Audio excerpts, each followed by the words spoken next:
Hello, everyone. I'm Stu from Linchpin Media. Dan Merritt from Linchpin Media. Linchpin Media, so we're a digital media and consultancy business that specializes in helping businesses launch in Canada and also helping businesses with their digital transformation. Welcome to our expert series. We're going to be chatting to industry experts about upcoming trends and learnings from their own careers and maybe even their own mistakes. And so next up we have Nick King. Morning, Nick. So Nick is a digital media expert who's currently Global VP of Commercial and Operations at CVE. Prior to that, Nick co-founded Canton Marketing Solutions, which was recently acquired by CVE. And we're keen to understand that kind of the story from start to exit. So morning. Morning. Excited to see you. It's great to have you. Thanks for doing it. So yeah, we've got a few questions. Just wanted to get your insights. Obviously, from a startup to getting acquired, which I think is everyone that starts a business, kind of that's the end goal. So first question off the top is kind of tell us how you came up with the idea to start your business, or kind of what was that. That point of no return where you kind of went and did it.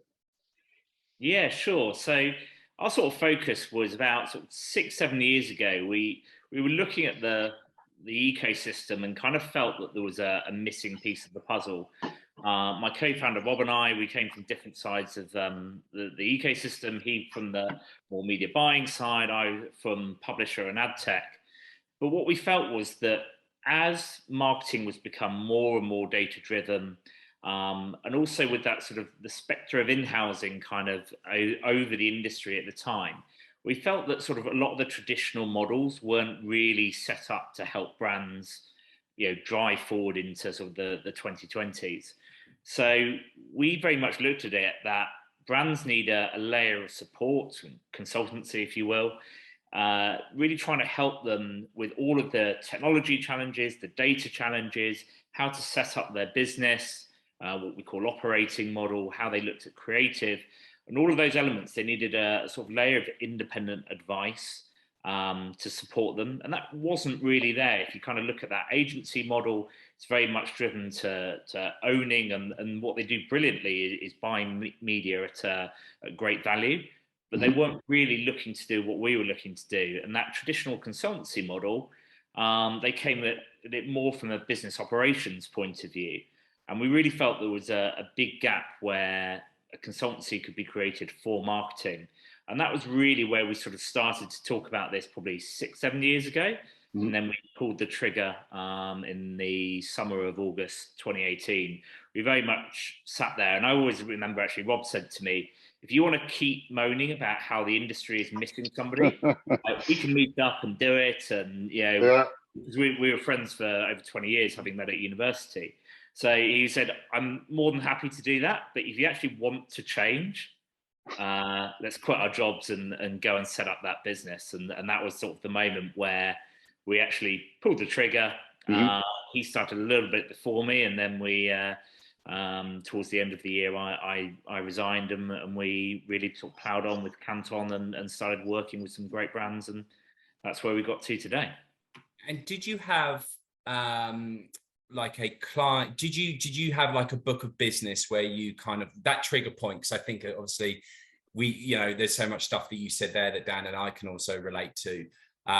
Yes, those moments of chat to actually action. But was there a book of business that you kind of knew you were going to go after, or a book of business that you knew was kind of quite close in terms of kind of, well, or maybe had one, right? Yeah, it's yeah. easier when you have moment. Yeah, the moment that you were like, yeah, we're good. I wouldn't actually say we ever got to a point where we were like, oh, we're definitely good. We had a client that we thought was more than likely to start with, and that would give us the springboard into the business. But really, we were never comfortable that we had just a long runway of clients. I know some people can set up a business and they've got a year's worth of client work, and they can just sort of really get into it. We were constantly scrapping pretty much from day one. very fortunate that we started working with Vodafone through our chairman, James Briscoe. So we brought in on their in-housing project, looking at how they were approaching search globally. So that was one of our first key things, but we were constantly having to scrap for different projects, work with different clients, obviously very lucky having worked in the industry that we know a lot of people, and a lot of people always say to you, yeah, that sounds like a great idea. I think for us, there was always that slight concern that what is a great idea when they actually turn up with your invoice and go, well, are you willing to pay that? Is the question of whether they can get their big business, big brand to actually say, no, we'll buy into that, or do they go, actually our agency can do this, or we're working with McKinsey or Deloitte or whoever it might be, and they'll probably cover that. We love you guys, but we probably won't go with you. That was always the challenge and the fear, and I think it's made us quite scrappy in how we operate, because we've always been having to fight for that business. We're never just sat there on a couple of £1 million retained clients and able to relax. Everything we did was constantly, how do we win a client, then how do we expand the team, and we had that sort of step juggling. So talk us through some of the challenges in those first 12 months, because I know as and Dan and I can relate to someone that's we're early in the journey. We're in our first year. But talk us just through, for people who are maybe thinking about starting their own businesses, what those particular kind of challenges are. I just pick up something you said there. Network came in quite quickly, that you talked around you and Rob as partners. The kind of tapping into your network because you knew a lot of people. How important was that, for instance, in those first 12 months? And just a couple of other things that you experienced. Yeah, I mean, it's absolutely vital that you leverage all the contacts you've made over the years. It's always amazing quite how many people you know.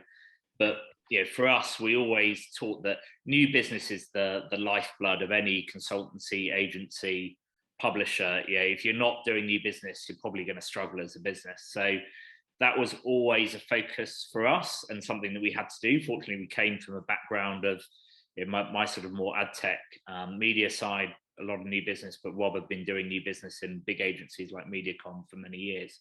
So, that was very much part of what we did. But I think the biggest challenge of any new organization is the fact that you're doing everything. So one minute you're trying to do your new business, but when that's your sole job, you rock up, you get on with it, you check your pipeline. We were having to deliver work. We were having to do accountancy. We're having to think about, what does our logo look like? You're doing so many things. Some of them are great fun. Some of them are way out of your skill set, and quite frankly, not really what you got into the business for, like tax.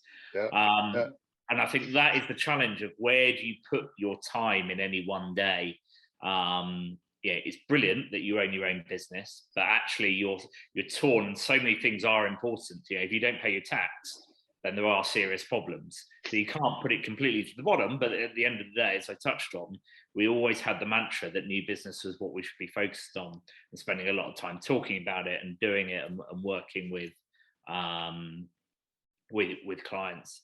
I think that's probably our first bit. The second bit that I wouldn't say it was a massive challenge in terms of the output, but attracting talent was like something that we really wanted to focus on. And being a new startup, particularly at that sort of time, there were, the industry was in a very buoyant position. Attracting talent was really, really hard. We've been very lucky to employ some really great people. We're very proud of our employees and the talent that they have. But you've got to constantly be, talked about new business for talking to clients, but actually selling your story, what we were doing, selling the clients that you're working with, and persuading people to leave a big agency group or a big consultancy. That two of the guys that worked with us, Joss, who runs technical consulting, he came out of Omnicom. Ross Heron, who runs our media engineering division, he was at PwC, and Jordan was at Crimtan, running a lot of big accounts like Camelot. So persuading those guys who had very steady jobs, great clients, a huge roster to work with, massive back office, to suddenly come and work with us. We were working from home before COVID.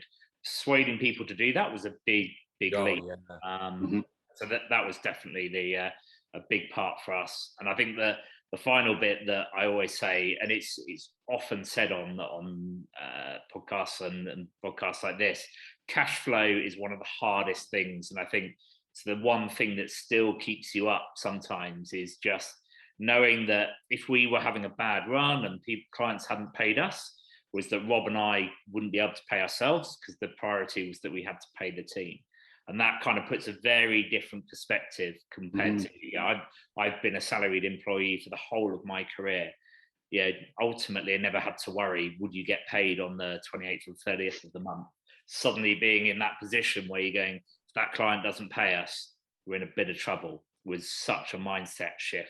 And yeah, a couple of sleepless nights over the years. But yeah, well, so in terms of headcount, I think we talked about it before, but you grew the team once you kind of got some momentum. What was the size of the team, I guess? Yeah, so we started with just the two of us, and we grew to just under 20 people. We had working combination of fully salaried and a few contractors as well. But yeah, we had a team of nearly 20 and very similar size to CV actually. So we doubled to nearly 40 when we got acquired. But yeah, that was a big group of people. We had a lot of clients to service, so it was that's amazing. Yeah, and then with worrying about payroll, right? That would obviously expand. So you touched on a couple of things. Obviously specializing, brand. I think you picked the perfect timing with that whole in-house kind of shift, which is great. But as a small business, is there kind of I guess there's two thoughts. Do you specialize in kind of one, narrow area, or do you kind of try and stay broad, and chase opportunity until you kind of find your specialism, or did you kind of start off right, laser focused? I think that was something that we really wanted to see where the market took us. We had our bigger ambition of solving those client challenges around marketing for their teams. But ultimately for us, it was, where was that? We didn't want to just say we are an in-housing agency for many reasons, but one, it just seemed too specialized. We very much felt that launching the type of business that we did, we had to keep an open mind in terms of some of the sorts of projects that we took on. Yeah, because also they led on to different areas. So we really had a broad approach and wanted to say, as long as it sat within the marketing world, we wanted to be that consultancy that could take it on. And I think that's my view, that a lot of small companies set up and they become laser focused. And I think this is probably something that we see from a lot of business books. So like, you have to have one particular element, and that's all you do and all you think about.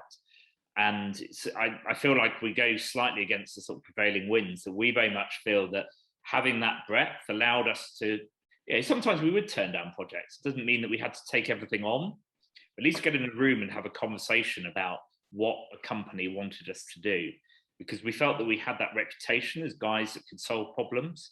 So let's not limit ourselves in terms of what we're doing. And actually, if we found that there was a niche, we could then expand into it. Rather than so allow clients to dictate what we did. And I think the sort of the media engineering side, which is where we take marketing data, push it into cloud environments and visualize it in things like Power BI, that was something that we didn't really do, and use sort of third-party platforms like Datorama back in the day. But actually we realized it was a real problem for marketers. We knew people that could solve those problems, so why not offer that as a service? And enable people to take control of their data. So that was something that was as much driven by client. We had no concept of doing it. I say no concept. We didn't think we'd focus on wasn't your first thought, right? And on that, Nick, was there ever a time that you and Rob or the team kind of a project, and you don't need to go necessarily into specific, a project came up where you're a little bit split, where because again, 2 people or 3 or 4, as you said, you're scaling, and the way that you're looking to evolve your business is through new opportunities. Was there ever a time where you're like, no, I think we can do this. And the other half were going, well, I don't know if we can, this is going to test our capabilities, but kind of went, you know what, let's just do it. Let's just see where it gets to, and kind of, let's back ourselves as a business. Yeah, I think we, as a business, that we bootstrapped ourselves, so we had no, we weren't sitting on piles of cash to hire people. I think some of it was skills, but some of it was just the bandwidth of the team. We knew that everybody on their own could do the work, but you're in a great position because you've won a couple of clients, and then suddenly you're going, how are we going to deliver all this work? And we've been speaking to some people and they're on a notice period. How do we bring them in?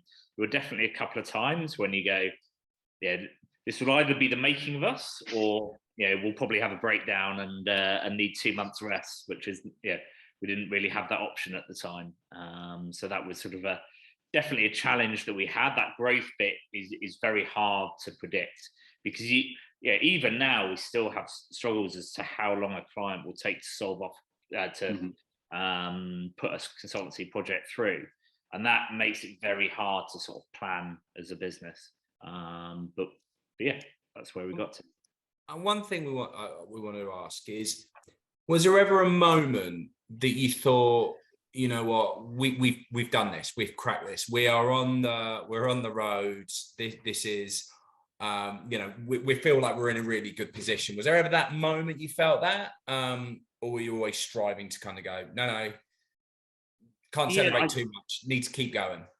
Yeah, I think probably, you always got lots of little moments, and probably if you asked Rob, he'd have 5 different examples. But I think for me, sort of Paddy Power Betfair, part of the Flutter Group, was one of our sort of earlier clients. It's sort of in the first year. And I think it was that confidence. We were up against some big consultancies to work with them. And I think the fact that they put faith in us, a smallish team, and I think we were sort of under 5 people around 5 people at the time, was that, but we had a lot of skill. And I think that was where a lot of the consultancies that we go up against are quite often Google shops. They were trained in the Google stack. And we turned around and said, we've got as many people that know independent tech as any of the big consultancies. And they really bought into that idea that we had those skills. And when we won an initial auditing piece and then a transformation project off the back, I think for me, that was the first time I really felt, okay, some proper brands are taking notice of what we do. And that was such a big change of mindset. And we stayed working with the Flutter Group in various guises right through till now. So it's kind of been an early client that we've gone on a journey with and repeated in different divisions. And did you see a change in, because I'm really interested in the dynamic with growing between 2 to 20 and how you evolve. So did you see a change in the way, because you're talking around like that confidence, hint of arrogance, the way that you're probably going into pitches after winning those 2 accounts, we're not, we're up against the big boy. Well, actually, no, we can now beat the competition. Did you see a change in kind of the way that the team evolved in terms of the way that was? And then how did you motivate the guys? I was quite interested to see those early days. What did motivation to kind of keep them going to then from 2 to 4 to 6 to 20? Yeah, I mean, so to take the bit, I think in motivation, maybe I'm speaking personally, but we definitely have a team that will work on such a variety of clients. And I think quite often in the media world, you can get really stuck in a narrow area. 1 minute you're doing search, the next big time you're doing social, you're working with a gaming client, you're working with a broadcaster, you're working with fintech companies. That variety of work, I think people really enjoy. I think we definitely have a mindset that if you want to work for a smaller entrepreneurial business, that then definitely come and work for us. If you want big tech or big agency, we'll never actually be that type of company. Or maybe one day we'll get into that sort of big consultancy, but certainly for the next few years, we are an independent business. And I think that sort of motivation of the work was really important. I touched on that we were work from home before actually COVID hit. We had looked at getting offices, but we were often in so many places with clients and things, we hadn't actually got an office. So we actually had this sort of flexible working approach before a lot of people did. And I think that people enjoyed working in those environments. And also, I think for us, one of the reasons to come and work for a business like ours is that you get a lot of time, and this is probably going to sound a little bit arrogant, but you get a lot of time with people who've been in the industry. You know, we've all come from sort of big publishers and the like, and maybe the head of sales or the senior people are just in an office miles away. You know, for us, we'll always have time. We've taken on a team of grads, and Rob and I will spend time with people, talk them through what we do, bring them on big client meetings to get involved, partly because particularly in the early days, we didn't really have the number of people. Yeah. But yeah, you got access to big clients, big work very quickly when you come on and work for Canton. And I can't remember the first question that you asked me. It was more the first one was around more just, did you see that momentum shift as a team, you know, going in and that confidence of winning some big clients? Like, did you see then a change in mindset between you and the team of going from, hey, we're up against so and so here, and okay, let's see how we do, to then, no, actually we've won some? Did you see a change in that kind of the attitude? Yeah, in the business pitch and the way you were doing and way the business just was working and operating?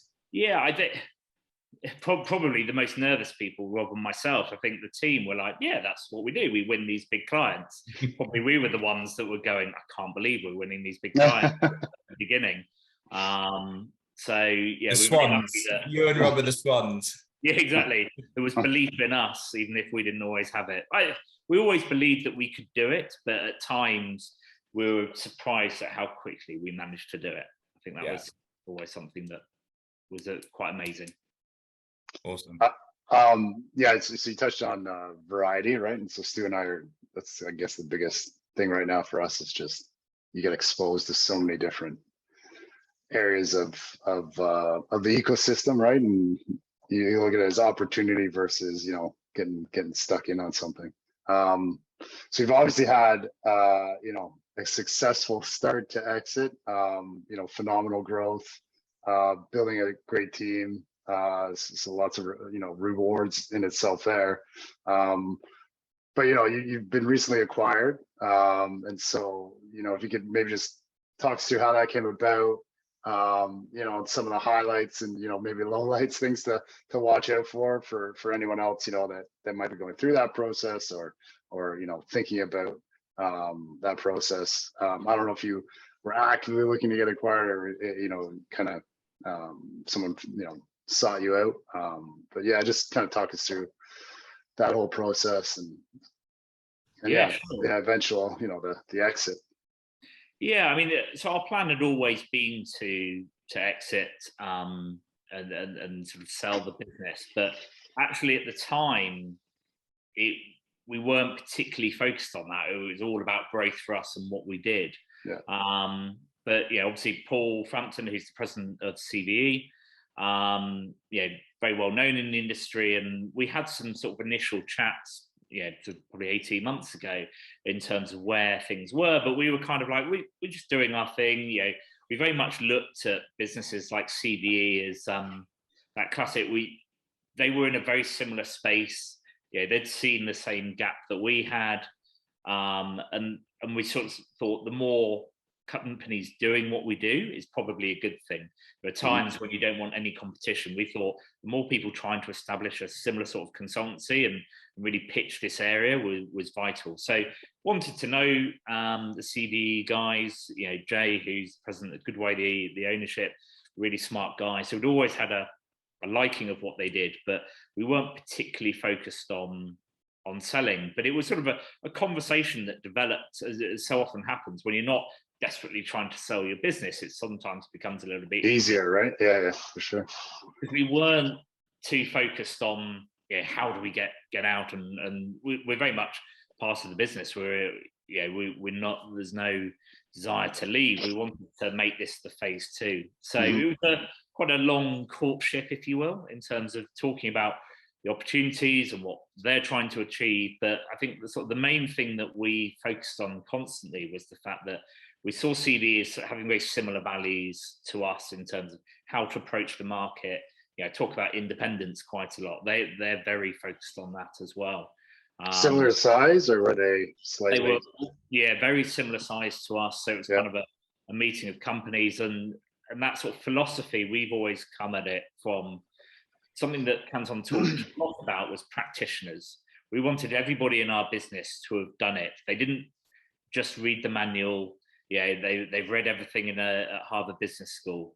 We wanted our traders to have done their 10, 15 years of trading in platform, in search and social. Our tech guys have been there, and Joss, who leads technical consulting, was chief product officer at Flash Talking.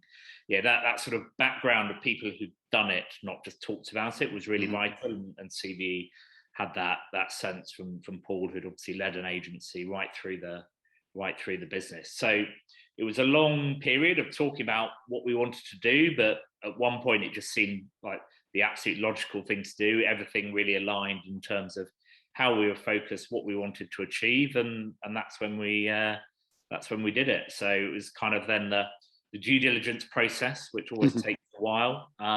You asked sort of some of the pitfalls. I think what I would always say is have a really great lawyer and a really great you've either got a CFO in your business or a third-party accounts firm.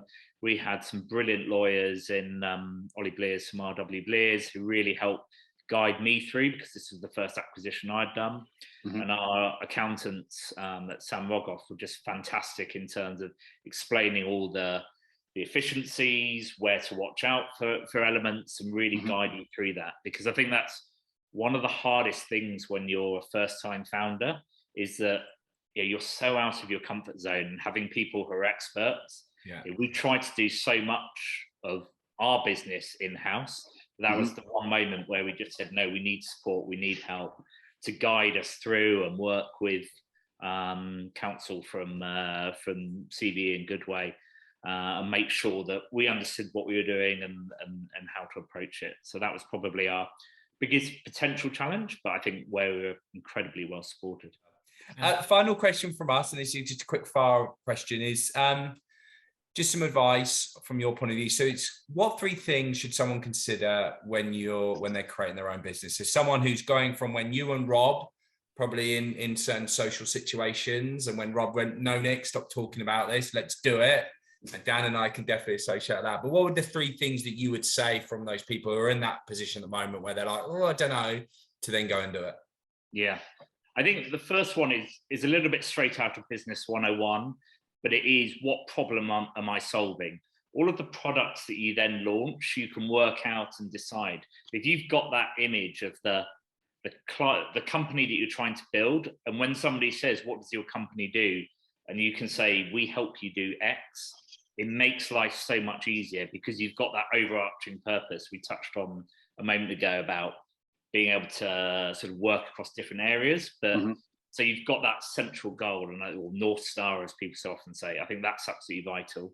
I think working out what each of you does is super important, because there's only so many hours in the day, and if you're covering off each other's work, it's just crazy. You haven't got the time to do that. Divide up different areas and make sure that you're doing it, and trust the other person to get on with it, with their world. And then one thing that I say to all founders who ask me is, agree what your exit plan is. The number of times I hear some people say, I want to sell for $200 million, and the other person saying, I want to sell for $500 million or $1 billion or 10 million. And it's just like the numbers, you're never going to agree when maybe that day comes, because you've just got such a far apart opinion. Or sometimes people say, I just want a lifestyle business that I can grow and fund and maybe pass on at the end in a management buyout or whatever it might be. I think having that clear, aligned goal of, it doesn't matter whether it's 3 years, 5 years, or 20 years, where do we want to leave the business? And that is very vital, that you have that in the really early days. Yeah. So agree on an exit plan, understand roles and responsibilities, and have clear definitions of those. And then what's your North Star, and what's, I suppose, your mission statement as a business? Yeah. Awesome, Nick. So Nick, did those change at all? Like, when you start, day one, when you and Rob came up with the idea, did that, that North Star Did that ever change? So that North Star, Can it change? Yeah. The exit plan, we remained very aligned on that, which was perfect when it came to negotiations and all of that. And then those clear lines of responsibility, those changed, but always in an agreed way. We knew what we started out doing, and obviously as the business grows, you have to, well, you have to bring in management, and we outsourced certain elements. You know, in the early days, we were doing the website. We managed to outsource that and bring in marketing people and all of those. But so the roles evolved, but that clear delineation of you're doing X and I'm doing Y is, I mean, but that's something that any business should do, right? That's the problem that happen is when everybody thinks they're doing the same thing. So no. It remains stay true to it, right? But you wouldn't change a thing, right? So looking back, I think career-wise, best decision. Yeah, it was 100% the best decision we ever made. I feel like we really forged a new area of the industry. We achieved something that we want to, but also, and we achieved it with a partner in CVE that we want to carry on and continue expanding. And yeah, we're already working with some really great clients, and CVE are giving us the chance to truly go global, although we'd worked with a couple of US clients in the past. This is our opportunity to expand globally and do what we do with some even more great brands. So yeah, I'm very pleased with what we did, and this gives us just a phase 2, if you will. Yeah, the next step, right, of the evolution. I mean, it's a great story. So thanks for your time, and thanks for sharing. A lot of great insights. What's the best way for people to get in contact with you? We're obviously going to post this on LinkedIn. So I know you're on there, but so LinkedIn, Nick King, as you said, VP of Commercial Operations. Twitter, Nick H King, or email me nking@controltheexposed.com. Brilliant, perfect. That's great. So yeah, we'll tag Nick in the video, and feel free to reach out. Any questions, comments, start a dialogue. So again, appreciate it, Nick. Thanks for your time, Nick. Really appreciate it. Really enjoyed it.